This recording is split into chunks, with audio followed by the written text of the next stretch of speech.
नमस्कार, जोहार छात्रों। मैं आज करेंट अफेयर्स का नेक्स्ट वीडियो प्रारंभ करने जा रहा हूं। गौर करेंगे, देखेंगे, एक कॉम्पिटिटिव एग्जाम के लिए सर्व महत्वपूर्ण है। तो चलिए शुरुआत करते हैं, स्टार्ट करते हैं।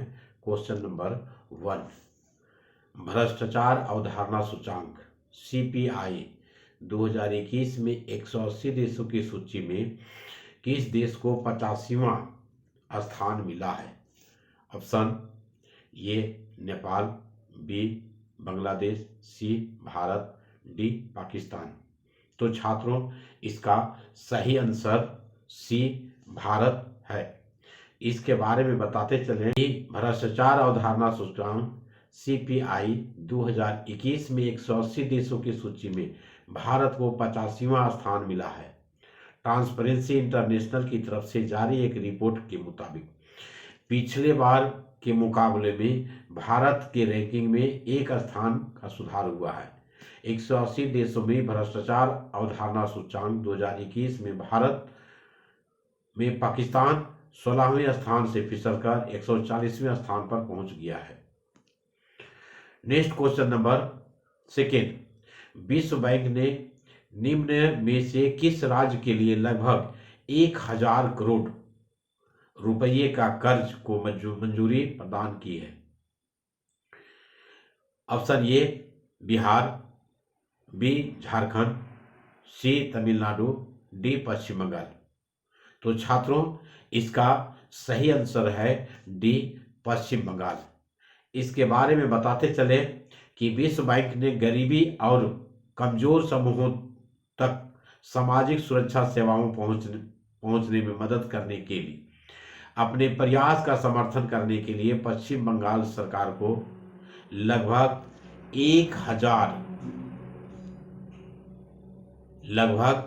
1000 करोड़ रुपये ऋण दिया है। राज्य सरकार द्वारा जारी एक बयान के मुताबिक ऋण से प्रशासन को टेलीमेडिसिन के माध्यम से चिकित्सा अवधारणा, बुजुर्गों और विकलांगों के लिए सहायता, डिजिटल भुगतान वाले नागरिकों को वित्तीय समावेशन और सार्वजनिक योजनाओं हेतु लाभ के वितरण जैसी सेवाओं में सुधार करने में मदद मिलेगी। Next question number 3, Hindustan petroleum corporation limited HPCL के नए चेयरमैन एवं प्रबंध निदेशक निम्न में से किससे नियुक्त किया गया? ये प्रदीप कुमार जोशी, बी पुष्प कुमार जोशी, सी राहुल कुमार सचदेवा, डी प्रकाश कुमार अग्निहोत्री। तो छात्रों, इसका सही आंसर बी है पुष्प कुमार जोशी। इसके बारे में बतावें कि Hindustan petroleum corporation limited HPCL का नया चेयरमैन मिल गया है। Public enterprises selection board PESB ने पुष्प कुमार जोशी को नया चेयरमैन और MD चुना है। जोशी फिलहाल कंपनी में HR डायरेक्टर के पद पर पदस्थ थे। गौरतलब है कि HPCL का एक महारत्न कंपनी है। इसे भारतीय कंपनी अधिनियम 1913 के तहत एक कंपनी के रूप में मूल रूप से नियमित किया गया था। नेक्स्ट क्वेश्चन नंबर 4, हाल ही में पद्मश्री अवार्ड से सम्मानित किस प्रसिद्ध कथकली नृत्यांगना का निधन हो गया है? नेक्स्ट क्वेश्चन नंबर 4, हाल ही में पद्मश्री अवार्ड से सम्मानित किस प्रसिद्ध कथकली नृत्यांगना का निधन हो गया है? ये Milena Salvini, B Mrinalini Sarabhai, D Sonal Mansingh, C D Mallika Sarabhai. तो इसका सही आंसर ये है मिलिना साल्विनी। इसके बारे में विस्तार से बताते चले कि प्रसिद्ध कथकली नृत्यांगना प्रसिद्ध कथकली नर्तकना मिलिना साल्विनी का हाल ही में निधन हो गया है। फ्रांस में भारतीय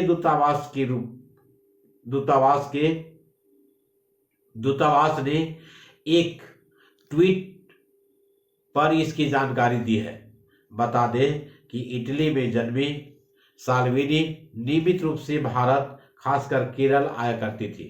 उन्हें केरल में ही कथकली सीखी और पेरिस में भारतीय नृत्य शैलियों के लिए एक स्कूल सेंटर मंडप चलाया। भारत सरकार ने अभिनय कला के क्षेत्र में उनके योगदान हेतु 2019 में उन्हें पद्मश्री पुरस्कार से सम्मानित किया गया था। Next question number 5, Andhra Pradesh सरकार ने राज्य में निम्न में से कितने नए जिलों का गठन को मंजूरी दे दी है? Option A 10, B 13, C 18, D 25। तो छात्रों इसका सही आंसर ऑप्शन बी 13 जिलों को नया गठन करने का मंजूरी दे दिया है। इसके बारे में बताते चले कि आंध्र प्रदेश सरकार ने पहले से 13 जिलों अस्थायी रूप से थे और पुनः 13 जिलों को बनाने के लिए अधिसूचना का मसौदा जारी कर किया है। इसके बाद राज्य में जिलों की कुल संख्या 26 हो जाएगी। सरकार की तरफ से आंध्र प्रदेश जिला गठन अधिनियम धारा 3/5 के तहत नए जिलों के गठन के लिए आधिकारिक राजपत्र अधिसूचना जारी की गई है। नेक्स्ट क्वेश्चन नंबर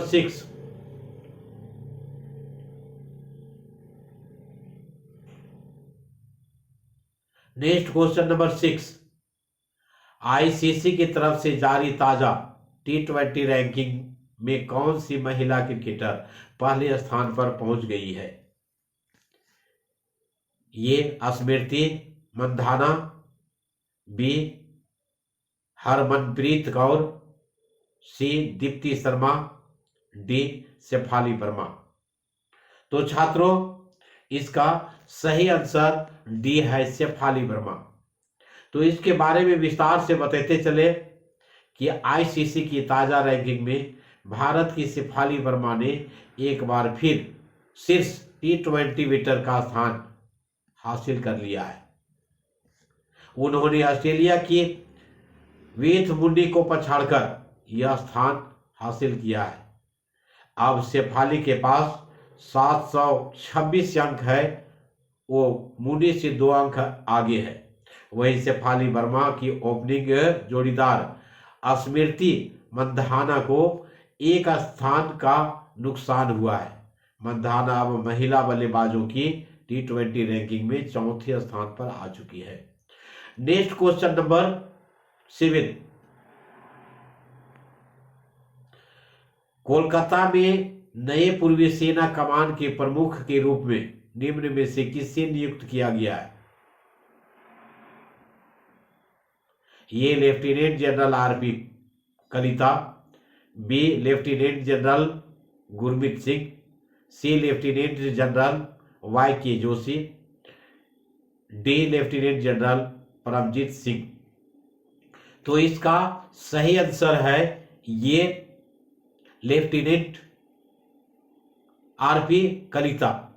इसके बारे में बताते चले कि लेफ्टिनेंट जनरल आरपी कलिता पूर्वी सेना कमान के नए प्रमुख general officer commanding in chief होंगे। केंद्र सरकार ने उनकी नियुक्ति के प्रस्ताव को मंजूरी दे दी है। वे लेफ्टिनेंट जनरल मनोज पांडे का स्थान लेंगे।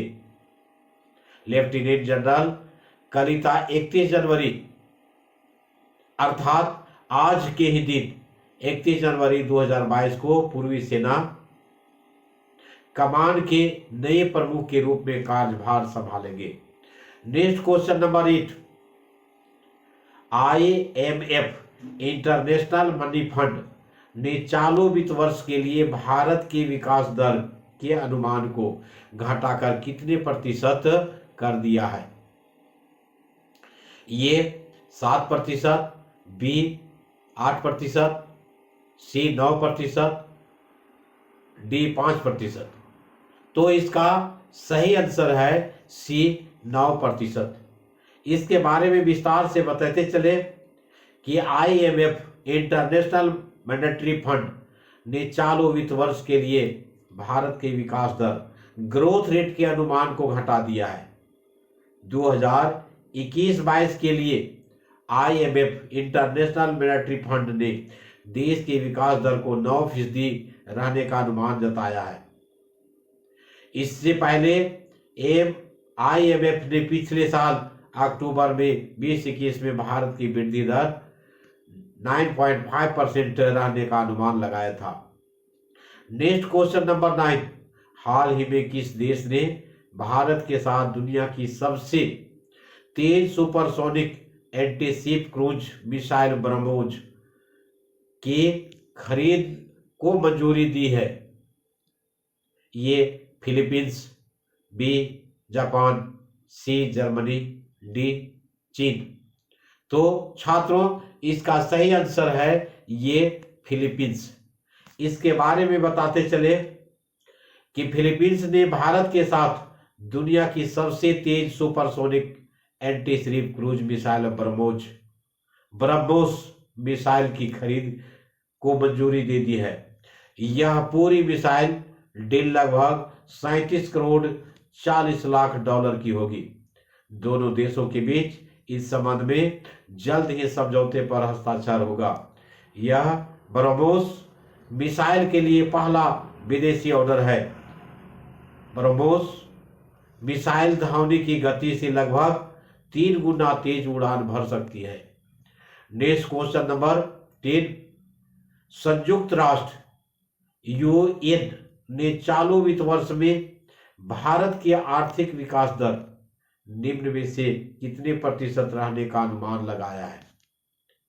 Option A 7.3%, 6.5%, 4.2%, 8.6%। तो छात्रों इसका सही आंसर बी है 6.5%। इसके बारे में विस्तार से बताते चले कि संयुक्त राष्ट्र ने हाल ही में कहा कि चालू वित्त वर्ष में भारत की आर्थिक वृद्धि दर 6.5% रहने का अनुमान है, जो एक साल पहले की 8.4% पूर्वानुमान से कम है। संयुक्त राष्ट्र संघ की तरफ से जारी विश्व आर्थिक स्थिति एवं संभावना रिपोर्ट के अनुसार भारत कोविड-19 महामारी के दौरान तीव्र टीकाकरण अभियान चलाकर वृद्धि के ठोस मार्ग पर अग्रसर है। यह रिपोर्ट भारत की वृद्धि आने वाले वित्त वर्ष 2022-23 में और भी गिरकर 5.9% रहने का अनुमान जताया गया है। तो छात्रों आज का वीडियो इतना ही। देखने के लिए सबको धन्यवाद।